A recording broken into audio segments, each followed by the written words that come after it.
పిల్లలతో సినిమాకి వెళ్ళడం అస్సలు ఈజీ కాదు. ఈ వీడియో చూస్తే మీకు అర్థమైపోతుంది. దట్టు ఏంటంటే మనకు అండర్ 1 ఇయర్ ఓల్డ్ ఉంటే సినిమాకి వెళ్ళడం ఒక యుద్ధం అవుతుంది.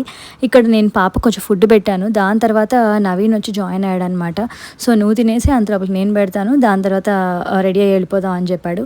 సో లక్కీ తినేసాడు, నేను తిన్నాము. అండ్ క్విక్ డిన్నర్ అవ్వడం వల్ల నూడిల్స్ చేసుకున్నాం. ఎందుకంటే సినిమా మాకు 7 గంటలకు అనమాట.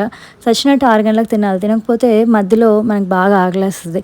అలా అని చెప్పి అక్కడ దొరికే పిజ్జా చపాతీ కర్రీ చేసుకుని అంత టైం లేదు, అంత ప్రీ ప్లాన్ కూడా లేదనమాట. మొత్తానికి ఏం సినిమాకి వెళ్తున్నాం అనుకుంటున్నారు? కల్కి మూవీ కండి బాబోయ్. అందుకే మరి అంత తొందరగా రెడీ అయ్యాం. దట్టు మన ప్రభాస్ మూవీ అంటే టైంకి వెళ్ళాలి కదా, అందుకే ముందుగానే వెళ్ళాం అనమాట.